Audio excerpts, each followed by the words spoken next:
안녕하세요. 청담탑 정형외과 김재중. 전준영 원장입니다. 네, 요즘 그 치료 방법 중에 체외 충격파라고 핫하게 아이템이 뜨고 있습니다. 여기저기 병원마다 다 체외 충격파 치료를 하고 있다고 이제 광고를 하고 있는데요. 도대체 체외 충격파 치료가 어떤 치료길래 이렇게 많은 곳에서 치료를 하고 있나요? 체외 충격파 치료는 사실 이름은 좀 무서워 보이지만 실제로 이제 충격을 주는 건 아니죠. 일종의 파동을 통해서 이제 조직에 영향을 주는 건데요. 제가 봤을 때 충격파 치료의 효과는 크게 세 가지 정도로 나눠볼 수가 있을 것 같습니다. 첫 번째로는 조직에 새로운 혈관들이 자라 들어오게 함으로써 염증을 없애고 조직을 다시 건강하게 재건을 할 수 있는 그런 기능을 가지고 있습니다. 그리고 근육의 이완이라든지 이런 거를 조금 일으킬 수가 있고, 또 골절 부위에 충격파 치료를 했을 때는 골진이 잘 나오게 하는 효과가 있습니다. 충격파 치료에 대한 건 아직 그 논문에서 이제 구체적으로 나와 있는 건 없습니다. 이제 많은 연구가 진행되는 단계고 지금 치료하는데 효과가 여기저기서 나오고 있고 결과도 간이 도출되고 있습니다. 충격파 치료는 그 결국에는 충격파가 근육이라든지 인대라든지 어디에 치냐에 따라서 치료 효과가 바뀌고 증상이나 이런 결과도 많이 바뀔 수가 있습니다. 그러면 이제 충격파 치료 같은 경우는 다른 병원에서도 저희 병원에서도 많이 치고 있는데요. 환자분들이 궁금한 것 위주로 공부를 좀 해보겠습니다. 충격파 치료를 이제 대부분 다 한두 번은 맞은 분들이 많이 있는데요. 충격파 치료에 대해서 너무 많이 아파요. 아픈데 맞기 싫어요 하는 분들이 많이 있습니다. 보통 그럴 때는 왜 아픈 거고 그럴 경우에는 어떻게 해야 될까요? 그 충격파 원리는 충격파 자체가 이제 파동이 가게 되면서 상처난 부위에, 그러니까 염증 있는 부위죠. 거기에 충격파를 가게 되는데 보통 정상 조직에서는 충격파가 전혀 기능을 하지 않게 됩니다. 근데 특정 염증 있는 부위에 충격파가 파동이 가게 되면 새로운 이제 생채기를 내는 거죠. 조직을 상처를 입혀서 그 상처난 부위에 새로운 염증 세포가 다시 기능을 하게 만듭니다. 그러면서 이런 과정이 낫게 하는 원리가 있는 거고요. 그리고 근육의 섬유화된 부위는 이제 그쪽에 충격파가 가게 되면서 그 섬유화가 풀리면서 점점점 호전되는 양상을 띠게 됩니다. 그래서 통증이 수반될 수밖에 없는데요. 그 통증은 이제 강도를 조절할 수 있기 때문에 환자분들과 치료사분들 간에 호흡을 맞춰서 치료하는 게 중요할 것 같습니다. 근데 충격파는 결국 어떤 사람이 치료하나에 따라서 결과가 많이 바뀔 것 같은데요. 김 원장님 어떻게 생각하나요?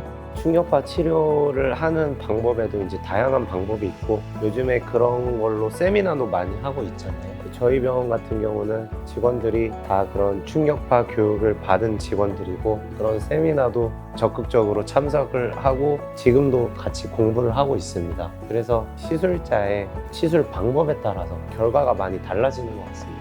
결국 충격파라는 거는 정확한 위치로 정확한 치료를 했을 때 효과가 나타날 수밖에 없기 때문에 1차적으로는 정확한 진단과 원인이 어디냐에 따라 찾고, 두 번째로는 그 치료사분들이 어떻게 치료하냐에 따라서 많이 결과가 바뀌는 것 같습니다. 그래서 보통은 이제 환자분들이 여기 다른 병원에서도 충격파 치료했는데 전혀 효과가 없었어요 라고 하는 경우가 많이 있는데 그런 경우는 어떤 경우일까요? 여러 가지 원인이 있을 수 있는 것 같은데요. 사실 이렇게 표현하면은 좀 민망하지만 환자분들의 효과 차이를 느끼게 되는 이유 중에 하나가 저는 기계의 차이도 있는 것 같습니다.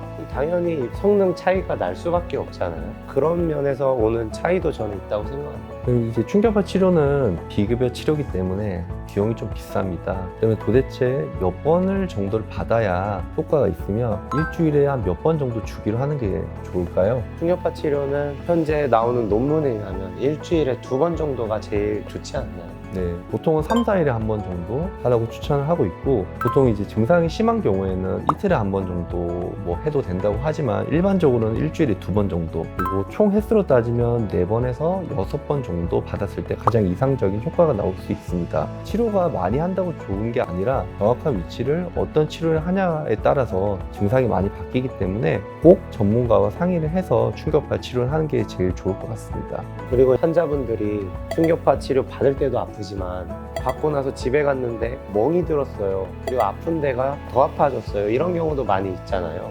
그런 경우도 이제 환자분들이 오해를 많이 하시는데, 앞서서 전 원장님이 설명해드린 것처럼 치료하는 기전 자체가 처음에 미세한 손상을 만들어내서 거기에 새로운 혈관이 자라 들어오게 하고 이 조직을 다시 튼튼한 조직으로 만드는 거잖아요. 그래서 실제로도 충격파 치료하고 하루 이틀 많이 아팠어요 라고 하는 환자분들이 더 많이 좋아지는 경우도 많은 것 같습니다. 그런 경우에 이 조직이 더 원활하게 재생이 되고 있다고 봐도 될 것 같고, 우리 이제 신경은 만성적인 통증을 치료해야 되는 부위라고 느끼지를 못하거든요. 만성적인 통증을 호소하는 부위의 충격파 치료가 새로운 통증 자극을 줌으로써 우리 뇌세포가 얘를 이제 치료를 해야겠구나 이렇게 생각을 하게끔 만들어주는 원리가 있기 때문에 이 충격파를 하고 나서 그날 아픈 거에 대해서 너무 환자분들이 걱정을 안 하셨으면 좋겠습니다.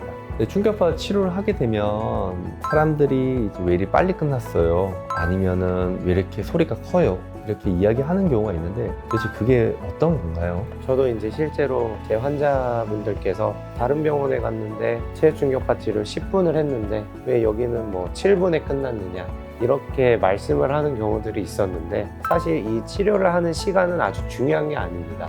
정확한 타수가 얼마나 많은 양의 에너지가 전달이 되느냐가 중요한 거고, 이 에너지는 좋은 기계일수록 빠른 시간 안에 이 에너지를 전달을 하고, 사실 구형 모델인 경우에는 이 전달하는 속도가 느리기 때문에 치료 시간이 오래 걸리는 경우가 있습니다. 그래서 꼭 치료하는데 걸리는 시간이 오랜 시간을 치료해야 더 많은 에너지가 전달된 것이 아니라 얼마나 정확한 타수로 치료하냐가 제일 중요한 것 같습니다. 결국에는 치료자의 숙련된 스킬이 되게 중요한 거고, 똑같은 에너지 양을 몇 분 안에 들어가냐 이게 문제인 것 같습니다. 그래서 시간적인 것보다는 얼마만큼 정확하게 치료를 하냐가 그 충격파 치료의 성공 여부를 결정할 것 같습니다. 네, 여기까지 체해 충격파 치료에 대해서 얘기해 보았는데요. 환자분들이 만족스럽게 체해 충격파 치료를 하고 많이 호전됐으면 하는 바람입니다. 여기까지 청담탑 정형외과였습니다. 감사합니다.